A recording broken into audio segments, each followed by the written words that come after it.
Boa tarde a todos. Bom dia, né? Bom dia a todos.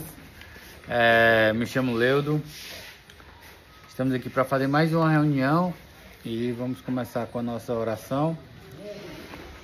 Nossa oração diz: Deus. Aqui faz a oração. Perdão. Senhor Jesus, obrigado, Pai, por mais um dia. Obrigado por mais uma reunião, Senhor. Nós pedimos, Pai, a Tua presença aqui, Pai, com o Teu Santo Espírito. Que o Teu Santo Espírito se faça presente nessa reunião, tocando cada coração, abrindo a mente de cada um aqui, para que nós possamos compreender, para que nós possamos aprender, colocar em prática e finalmente ficar limpos, Senhor. Limpos da adicção, limpos da droga, limpos das substâncias, limpos dos vícios. Senhor, vem com Tua mão poderosa, Pai, trazendo cura e libertação, Pai. Cura e libertação aqui nessa clínica. Em nome de Jesus, Pai. Em nome de Jesus. Amém. Hoje nós vamos falar sobre disciplina. Sobre corrigir e restaurar.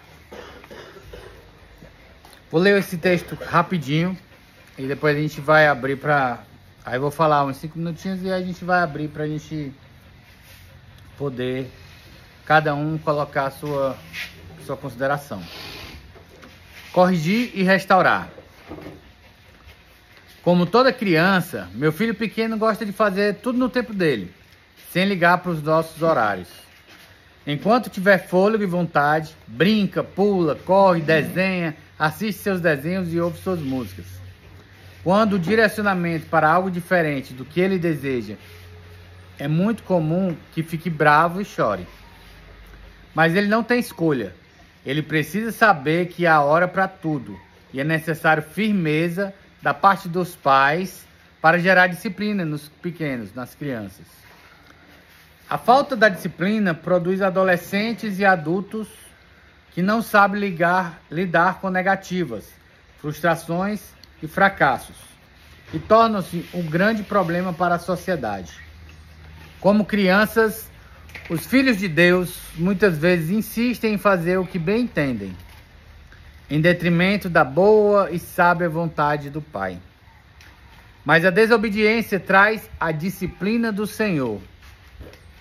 O povo de Israel experimentou este castigo depois de se rebelar contra Deus, que os havia tirado do Egito.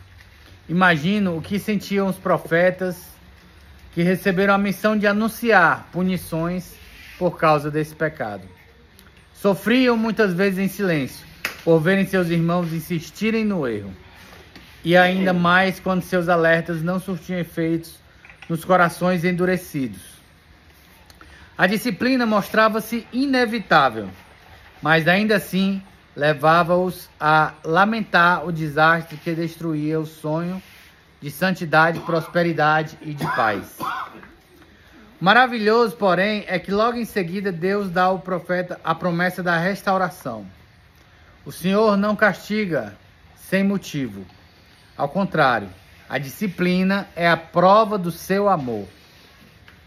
E assim como faço com meu filho, depois dela vem o caloroso abraço do Pai. Não perca a esperança. A disciplina tem o seu tempo e propósito, mas depois, muitas vezes durante, vem restauração, bênção, consolo e paz, alegria e vitória. A noite da disciplina sempre termina com o amanhecer da restauração. Então, esse texto, ele vem falar sobre... Ele coloca todos nós como crianças perante o nosso Pai, que é Deus. E que muitas vezes é necessário a disciplina. Quem é pai aqui? Quantas vezes a gente coloca nosso filho de castigo porque ele faz uma coisa que não devia, né? Muitas vezes a gente se vê aqui dentro de uma clínica também como uma forma de castigo, entre aspas, né? Uma forma de castigo. A gente fez um monte de coisa que não devia e nós acabamos aqui. Então, o que o texto vem dizer é que é necessário essa disciplina. Tanto ele compara a criança, né? Um filho, ali que quando não tem uma coisa, chora, faz birra, né? Mas é necessário que ele passe por aquilo ali para que ele aprenda a ser um adolescente, um adulto e não dê problema para a sociedade. Muitas vezes a disciplina é mais dura. Por quê? Porque existem várias fases da disciplina. Tem uma hora que você fala pro seu filho: meu filho, não faça isso não. E aí ele teima. Aí você deixa ele de castigo, ou então tira o videogame, ou tira alguma coisa que ele gosta de fazer. Dá um castigo. Da mesma forma acontece com a gente. Quando eu não faço aquilo que é o certo, acontece algo na minha vida e muitas vezes é uma disciplina de Deus. E aí eu continuo naquele erro. Acontece coisa um pouco pior. Aí eu continuo naquele erro. Acontece uma coisa um pouco pior. Até que acontece alguma coisa bem grave na minha vida, que eu não consigo mais nem fazer o que é errado, não consigo. Algumas pessoas são presas, algumas pessoas vêm para a clínica, algumas pessoas ficam aleijadas, né? Algumas pessoas ficam doentes, porque continuam no erro. E o pai ali, ó, não, meu filho, não faça isso, meu filho, não faça isso. O pai que eu digo é Deus, né? E a gente vem recebendo conselhos de Deus através de outras pessoas. Quando Deus diz assim, quando tem na palavra, ou então alguém fala que Deus abre portas e fecha portas, essas portas são nada mais, nada menos do que pessoas. Quando você vai conseguir um emprego, alguém lhe indicou, alguém lhe ajudou, aquilo ali foi portas que Deus abriu. Então, do mesmo jeito, quando as portas são fechadas, né, é Deus mostrando que ali não é o caminho. Então, precisamos entender, compreender e fazer a vontade de nosso Pai. Porque a disciplina vai vir, querendo ou não. Você pode se rebelar, você pode se estribuchar, você pode sair de casa, querer, sabe? Você pode rasgar tudo, você pode fazer o que você quiser. A disciplina vai vir. E a disciplina é a melhor coisa que tem, porque às vezes nós pensamos que a disciplina é ruim, mas a disciplina é o amor do Pai. Se o menino está correndo aqui, uma criança está correndo, e você vê que ele vai cair ali no precipício, você puxa ele. E aí depois você solta, ele corre de novo, você puxa ele. Ele corre de novo, você vai fazer o quê? Você vai trancar ele num quarto, trancar ele num lugar, para que ele não corra mais para aquele precipício. Do mesmo jeito acontece com a nossa vida, com a minha vida, com a vida de todos nós. Então a disciplina é amor. Quando a gente passa a ter essa visão, que disciplina é amor, a gente entende. Muitas pessoas quando chegam aqui, principalmente os involuntários, ficam indignados, com raiva, mas é amor. De alguém que lhe ama, lhe colocou aqui nessa clínica.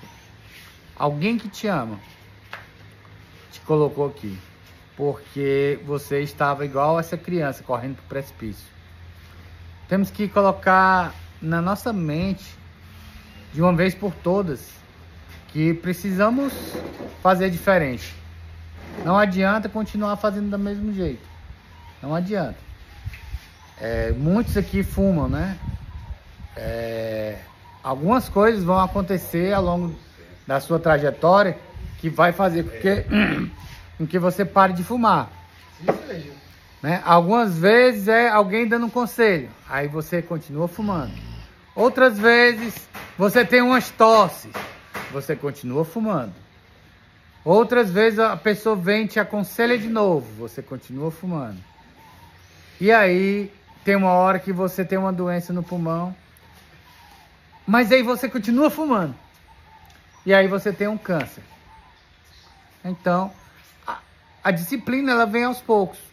Ela vem conforme, né, o pai vai disciplinando, cada um vai disciplinando. Até chegar a hora que tem que ser um pouco mais rígido, né? Um pouco mais rígido, assim como um pai é rígido com a criancinha que está desobedecendo. Se você faz uma coisa no seu colégio, quando você é criança, você é chamar a atenção. Se você faz de novo, você vai para a coordenação. Se você faz de novo, você vai para a diretoria. Se você faz de novo, você é suspenso. Se você faz de novo, você é expulso. É disciplina. É disciplina. E a disciplina em todas as áreas da nossa vida ela é necessária. E disciplina é amor. Disciplina não é porque Deus está com raiva. Disciplina é simplesmente porque Deus nos ama. E Ele quer o melhor da gente. Então precisamos entender isso. Que a disciplina é amor. Então com esta fala de hoje, eu venho falar um pouquinho de mim, porque eu sofri bastante para aprender. E para mim, por exemplo, o cigarro foi uma das drogas mais difíceis de parar. Porque em todo cantinho, assim como a bebida, né? Mas o cigarro, além daquela fissura do cigarro, era mais difícil de parar. Mas eu fui parando e consegui. Depois que eu parei todas as drogas, eu ainda tinha o cigarro. Aí consegui parar de fumar cigarro. Depois ainda tinha a pornografia. Aí eu parei de ver pornografia. Mas é luta atrás de luta, né? Depois é a procrastinação. Depois é a preguiça. Depois é a raiva, a ira, né? Então a gente vai lutando. Todo dia nós lutamos contra nós mesmos. Porque se continuarmos nesses pecados, a disciplina vai vir, meus irmãos. Não adianta, a disciplina vai vir. Existe um caminho. A gente desviou do caminho. Deus vai fazer tudo para que nós volte para o caminho. É melhor e menos doloroso que a gente decidir voltar para o caminho, do que a gente ficar insistindo no caminho errado, aí acontece um monte de coisa, aí, sabe? E aí você volta chorando, Senhor, me perdoe, me ajude, tá? E você volta para o caminho, de um jeito ou de outro. E Ele dá muitas chances. Verdade. Muitas chances. Jesus morreu por nossos pecados. Então significa que se nós pedimos perdão para Ele, se eu pedir perdão, Ele vai me perdoar. E aí eu volto para o caminho dele e sigo na luta. Não é fácil. Não é fácil. Jesus disse, no mundo tereis aflições. Mas tenham bom ânimo. Tenham bom ânimo, porque eu venci o mundo. Então, é ter bom ânimo, né? Ter essa esperança, essa coisa no nosso coração que faz com que a gente continue lutando pelo que é bom, pelo que é certo, pelo que é justo, né? Pelo amor, pela paz, pela alegria, pelas coisas boas do mundo, da vida. Então precisamos entender que disciplina não é porque Deus está com raiva, disciplina é porque Deus nos ama. Deus nos ama. Se você queria que seu filho estivesse se matando, quando um pai, uma mãe, uma tia, um tio vê que a gente está usando droga, ela vê a gente se matando. Então, e Deus, principalmente, vê que a gente está se matando. E aí Ele usa da disciplina. Muitas vezes uma doença é uma disciplina. Uma prisão é uma disciplina. Uma clínica é uma disciplina. Então precisamos entender que disciplina é amor. Só por hoje.